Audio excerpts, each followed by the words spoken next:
আজকে বিশ্ব হার্ট দিবস। এই দিবসগুলো মূলত পালিত হয় জনসাধারণের মধ্যে বিশেষ বিশেষ অঙ্গের রোগগুলো নিয়ে মানুষকে সচেতন করা, যাতে তারা তাদের রোগ সম্বন্ধে সতর্কতামূলক ব্যবস্থা নিতে পারে, তাদের ভোগান্তি কমে যায়, তারা ওষুধপত্র সঠিকভাবে ব্যবহার করে, খাদ্যাভ্যাস সেভাবে নিয়ন্ত্রণ করে, চিকিৎসকের পরামর্শ যথাসময়ে নেয়। সেই কারণে এই দিবসগুলি পালিত হয়। এবার বিশ্ব কিডনি দিবসের থিম হচ্ছে ডোন্ট মিস এ বিট, অর্থাৎ আপনার হার্টের ব্যাপারে আপনি সচেতন থাকবেন, এটি কখনোই যাতে অবহেলিত না হয় সেটা সতর্ক থাকবেন। আমি কিডনি রোগের চিকিৎসার সাথে বিশেষভাবে জড়িত। আমাদের কিডনি রোগের চিকিৎসা করতে গিয়ে একটা বিষয় আমরা পরিসংখ্যান থেকে জেনেছি, যে সেটা হচ্ছে ক্রনিক কিডনি রোগে অর্থাৎ ধীরগতিতে কিডনি বিকল রোগীদের মধ্যে কিডনি ফেলিওরের জন্য যত না মারা যায়, তার চেয়ে 10 গুণ বেশি মারা যায় হচ্ছে কার্ডিওভাস্কুলার ডিজিজ, অর্থাৎ হার্ট এবং ব্রেন স্ট্রোক এবং এই সম্পর্কিত অন্য রোগগুলোতে। সে কারণে আমার মনে করি যে আমরা যারা কিডনি রোগের চিকিৎসায় জড়িত, তারা মানুষের হৃদরোগের চিকিৎসা এবং মানুষের ব্লাড প্রেশার এবং সব কিছু যথাযথভাবে নিয়ন্ত্রণ আছে কিনা সে ব্যাপারে সচেতন থাকা উচিত। কিডনি হার্ট ক্রসরোড বলে একটা কথা আমাদের মেডিকেল সায়েন্সে চালু আছে, অর্থাৎ যাদের হার্ট ফেলিওর আছে, দীর্ঘদিন ধরে হার্ট ফেলিওরে ভুগছে, যাদের হার্টের পাম্প ফাংশন দুর্বল, তাদের ক্ষেত্রে দেখা যায় যে কিডনি পর্যাপ্ত রক্ত সাপ্লাই পায় না, যে কারণে সেই হার্টের রোগীরা কিডনি রোগে আক্রান্ত হয়।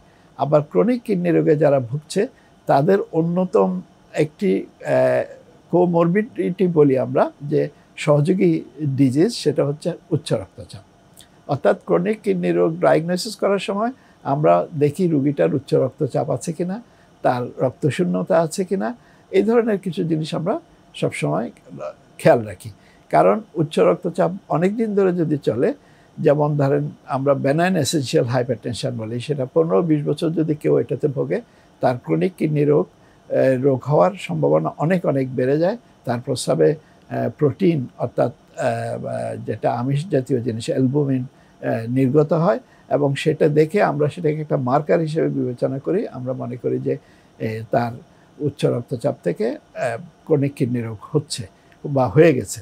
এবং ম্যালিগন্যান্ট হাইপারটেনশন বলে একটা কন্ডিশন আছে, যেখানে চোখ, হার্ট, কিডনি এগুলো একসাথে আক্রান্ত হয় এবং ব্লাড প্রেশার অত্যন্ত বেশি হয়ে যায়। যেমন ধরুন 220 সিস্টোলিক ব্লাড প্রেশার আর 120 বা 110 ডায়াস্টোলিক ব্লাড প্রেশার বা 130 ডায়াস্টোলিক ব্লাড প্রেশার, এরকম উচ্চ রক্তচাপ দেখা দেয় এবং চোখের মধ্যে পেপিলিডেমা বলে একটা অবস্থা ডেভেলপ করে। সেসব ক্ষেত্রে অতি দ্রুত কিডনি আক্রান্ত হয়ে এবং কিডনি ফেলিওর হওয়ার সম্ভাবনা থাকে। যাদের অলরেডি কিডনি ফেলিওর বা ক্রনিক কিডনি ডিজিজ আছে, তাদের ক্ষেত্রে সেটা অনেক গুণ বেড়ে যাওয়ার সম্ভাবনা থাকে এবং তারা ডায়ালিসিস দিকে চলে যেতে পারে। আমরা ক্রনিক কিডনি ডিজিজ চিকিৎসা করতে গিয়ে রোগীদের যে পরামর্শগুলো দিই, তার মধ্যে একটি হচ্ছে আপনি বাড়তি লবণ খাবেন না, যেটা আমরা সাধারণ ভাষায় বলি পাতে লবণ। অর্থাৎ আমরা রান্নার জন্য যতটুকু মিনিমাম লবণ দরকার অতটুকু, নো অ্যাডেড সল্ট, বাড়তি কোনো লবণ আমরা রোগীদেরকে নিষেধ করি। এটি কিন্তু উচ্চ রক্তচাপ এবং কার্ডিওভাস্কুলার ডিজিজের রোগীদের ক্ষেত্রেও প্রযোজ্য, কারণ তারা যদি লবণ বেশি পরিমাণে গ্রহণ করে, তাদের উচ্চ রক্তচাপ বাড়ে এবং তাদের হার্ট অ্যাটাক এবং ব্রেন স্ট্রোকের সম্ভাবনা বেড়ে যায়। কাজেই এ ব্যাপারে যদি আমরা পর্যালোচনা করি, যেমন যাদের কোলেস্টেরলের সমস্যা আছে, যেমন আমরা বলি লিপিড অ্যাবনর্মালিটি, অর্থাৎ রক্তে চর্বির পরিমাণ বেশি, তাদের রক্তনালীগুলো চর্বি জমা হতে হতে সরু হয়ে যায় এবং সরু হয়ে গেলে তারা যেমন ইসকেমিক কিডনি ডিজিজ বলে এক ধরনের ক্রনিক কিডনি রোগে ভোগে, আবার তাদের ব্রেন স্ট্রোকের সম্ভাবনা বেড়ে যায়, হার্ট অ্যাটাকের সম্ভাবনা বেড়ে যায়, যেটাকে আমরা মায়োকার্ডিয়াল ইনফাকশন বলি, সেই ধরনের সম্ভাবনাগুলো বেড়ে যায় এবং একটা পর্যায়ে হার্ট ফেলিওর হয়। হার্ট ফেলিওর যখন হয়ে যায়, অর্থাৎ আমরা জানি যে হার্ট কিন্তু পাম্প করে রক্তকে শরীরের বিভিন্ন অঙ্গ প্রত্যঙ্গে ছড়িয়ে দেয়।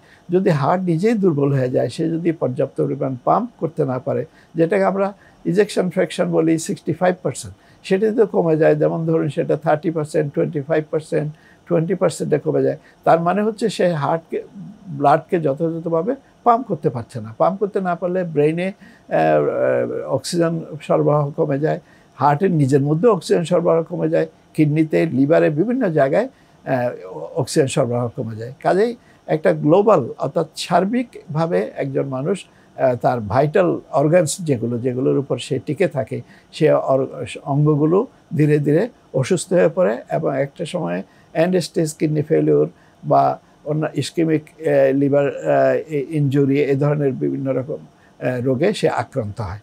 কাজে আমি অনুরোধ করব যারা এই উচ্চ রক্তচাপে ভুগছে বা হার্ট ডিজিজে ভুগছে অথবা যারা ক্রনিক কিডনি রোগে ভুগছে, তাদের ক্ষেত্রে এই হার্ট কিডনি ক্রস রোড এই বিষয়টি মনে রেখে তাদেরকে সবসময়, যেমন কিডনি রোগীরা যেমন হার্টের ব্যাপারে সচেতন থাকবে, হার্টের ফাংশন যথাযথ চলছে কিনা, ব্লাড প্রেশার নিয়ন্ত্রিত হচ্ছে কিনা, তাদের খাদ্যে লবণের আধিক্য হচ্ছে কিনা, বা তাদের রক্তের কোলেস্টেরল বেশি হচ্ছে কিনা, এগুলো যেমন খেয়াল রাখবে, তেমনি যারা হার্টের রোগী তারাও খেয়াল রাখবে যে তাদের কিডনি ঠিকমতো কাজ করছে কিনা। তার জিএফআর, যেটা দিয়ে আমরা ফর্মুলার মাধ্যমে কিডনির ফাংশন, যেটা গ্লোমেরুলার ফিল্ট্রেশন রেট বলে আমরা নির্ণয় করি যে কিডনি কত % কাজ করছে। একটা রক্তের ক্রিয়েটিনিন, রোগীর বয়স, রোগী পুরুষ না মহিলা, এটা জানা থাকলে একটা ফর্মুলার মাধ্যমে রোগী কত % কিডনি কাজ করছে সেটা আমরা নির্ণয় করতে পারি। সেইভাবে আমরা যেন সেটাও খেয়াল রাখি। এবং উচ্চ রক্তচাপের রোগীদের প্রস্রাবে অ্যালবুমিন নির্গত হচ্ছে কিনা, সেটা একটা প্রস্রাবের মধ্যে অ্যালবোস্টিক নামে একটা স্ট্রিপ চুবিয়ে আমরা এটা নির্ণয় করতে পারি, সেটা যেন আমরা করি এবং সেভাবে যেন রোগীদেরকে আমরা সচেতন থাকতে বলি। এবং কিছু কিছু ওষুধের প্রয়োগ করা যায় যেগুলো হার্ট এবং কিডনি, হার্টের রিমডেলিং প্রিভেন্ট করে, কিডনিতে আপনার প্রোটিন নির্গত হওয়াটাকে কমিয়ে দেয় বা বন্ধ করে দেয়। এরকম বেশ কিছু ওষুধ আমাদের চিকিৎসা ব্যবস্থায় প্রচলিত আছে। সেই সব ওষুধের ব্যবহারের মাধ্যমে আমরা আমাদের রোগীকে সুস্বাস্থ্য এবং দীর্ঘ জীবনের ক্ষেত্রে সহযোগিতা করতে পারি।